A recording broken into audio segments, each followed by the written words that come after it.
double I. I think if you go down to the fifth line, it says, the plan will be prepared and certified by a professional engineer. There's a duplicate sentence in there. The plan will be prepared and certified by a professional. They want to make sure. You want to, yes. It's two sentences saying the same thing? Right, it's a duplicate. Yeah. Oh, okay. So that's been noted? Yeah. Okay. Thank you. You wait till I see. Yeah, Quite nice. so, section 5, and I'm saying section 5B, I. And it says, air pollution impacts emissions from vehicles operating, including from truck engines during idle time. The applicant shall identify all stationary and mobile sources of fine particulate matter, PM, all of the organic compounds and nitrogen oxides, blah, blah, blah, blah, at the site. And I'm just wondering, do we require this for all businesses that idle trucks? You know what I'm getting at? I mean, I don't think we do we? It just seems a little harsh to me, that's. I mean, It we seems could a little just- over the top. You can just include that one sentence, the applicant shall specify best management practices. Performance standard for rate. You could, yeah, but then we'd have to go implement across the board, right? Yeah. Well, the next sentence says something about you want to specify best management practices for preventing and reducing the concentration of air polluting emissions. So that would be. The other thing is force that. Yeah, you get out with the tailpipe I emissions. always go out with a light meter in the middle of the winter to check, to make sure that we have the right photometrics. Yeah. And there's like one time a year where that really lines up, where there's no moon and it's dark. Yeah, you need like a tailpipe emissions, Yeah. state of California, mobile, to do this. It just seems a little tough. And it's probably just a boilerplate item from state. From cities, probably. Yeah. Philadelphia, I'm sure larger metropolitan areas have to watch out for that kind of stuff. And have the means to check it. Yes. So just have the best management practices in place. That's what I would recommend. I mean, truck idle emissions, for the most part, are covered by EPA regulations, and that drive actions on the part of vehicle manufacturers to make sure that they meet idle emissions. So I think it'd just be redundant for us to state it in here again. Well, and then you have places like Pilot where the trucks are sitting there idling all night in the wintertime, people warm. Yeah. What do you do? But idle emissions are something that they have to meet. They have to meet those.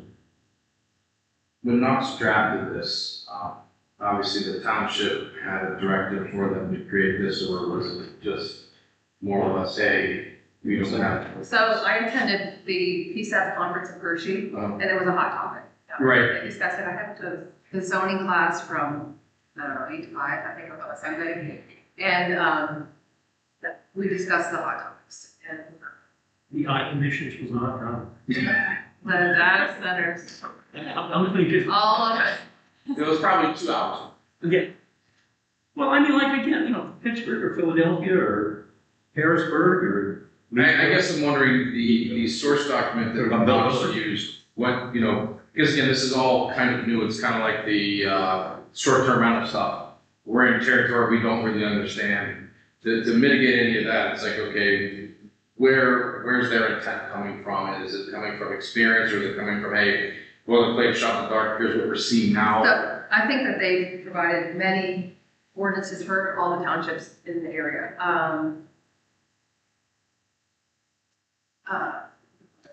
Yeah, I think this is a boilerplate for all of them, the local townships. Like Waterford's using it, and Harbor Creek is using it, just like our short-term rental ordinance, I think it's the same ordinance, but. Well, we're kind of like when we adopted the solar, the first zoning ordinance, we adopted what we thought was best at the time, but we amended it, earlier this year with what's actually happening. So we'll probably do kind of a similar thing with this. Try to just get ahead of it so we're ready for something, and when as we learn more, we'll adjust it accordingly. So the only I have just a couple more comments. So we go on down, we were at I, now V, it says critical impact areas, and then VA, critical impact areas include but are not limited to floodplains, riparian buffers, streams, wetlands, and mature state. I'm just wondering, again, don't state EPA regulations otherwise. And I just, for the comments, Now, they don't? not the floodplain, as the floodplain ordinance we adopt now, the state has jurisdiction on streams, so like floodways and stream corridors, wetlands, and stuff like that. But once you go beyond floodway and the wetland, it's the floodplain, and that's where the township has our floodplain ordinances. Okay, all right. Got the redundant, and then we're over here, E, energy use, E sub I. Okay, where we say, the whole paragraph is, if the applicant proposes to connect the data center to the electric grid, the appellate shall provide documentation from the applicable electrical, blah, blah, blah. Service provider will serve the data center. Known impacts on electricity rates or availability of other uses directly attributable to the data center project shall be provided. Known impacts. I think there's just too much wiggle room there. I would like to see our company and the data center, people who are building the data center, give exact figures. You know, with greater accuracy than just simply saying known impacts. You come back later on and say, well, gee, we didn't know that. It kind of caught my attention. Well, I'm being too rough on them here. We'll see what they say. And then setbacks. This is back here, the next one. This is under electric, dimensional standards. Marking requirements and setbacks. Finally, we get all data centers and data center accessory units shall be back a minimum. And I was looking in this, just asked the question during a Google inquiry. They just came back and gave me a list of setbacks that they use that are common in. I just landed on 350 feet from a residential property and 100 feet from another non-residential use, and then a front setback of 75 feet. I mean, that's a starting point. I'm just offering it as a starting point.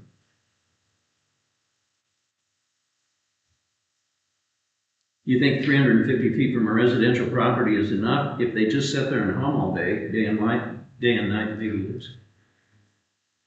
Yeah. They range from anywhere from 300 to 1,000. And then screening, rooftop facilities. This is on the next page. Rooftop facilities equipment shall be screened by a parapet wall. Equipment penthouse or visually solid screen on all four sides.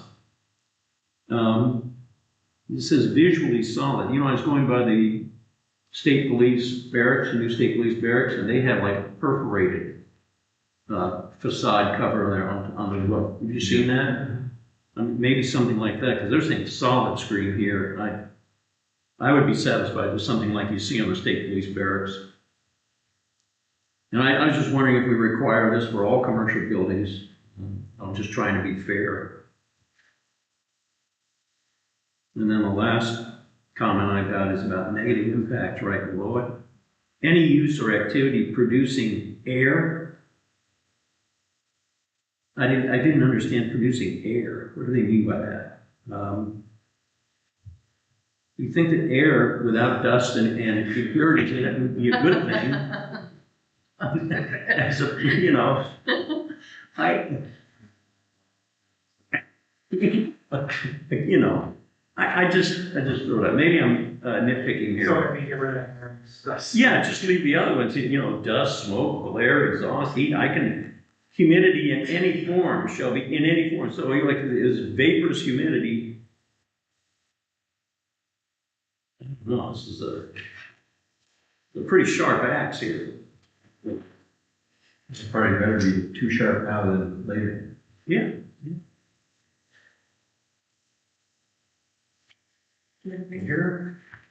I don't think that like noxious air. I think that's what the intent is. You know, or, Smoke. right. We've always. That would be a good thing, I would think. It's about the definitions of what air is, yeah. That's a term, right? Yeah. And that'll be a thing. Yeah, oh, yes, yeah, the glossary, yeah. Yeah. Air. 80% nitrogen, 19% oxygen. It must be measured. Yeah, Okay, we better, go to the next stage here, where I'm done.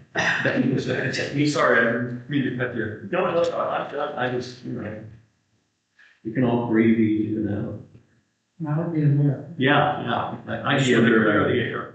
any other information or questions on the comprehensive plan issues? Come on, Chris, you got it.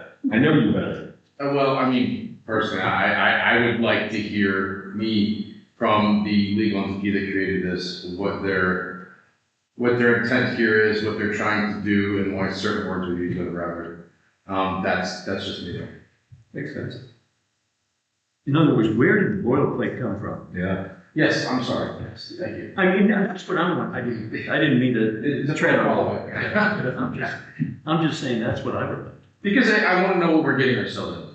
You know, what, Before we're there. because if it's there, that means someone else is looking at how to oppose this. And I mean, there's some words in here that I see that could be, again, I don't know enough to know, but Ambiguous. yeah. You know, and if we're trying to protect certain avenues, I think some of those words should change. And if we're open to the opportunity, they should stay where they are. So tell me, if there's ambiguity in an ordinance and it goes to court, usually they side with the property owner, right? Correct. So we don't want ambiguity at all. We have to make sure that that's not in. And I understand.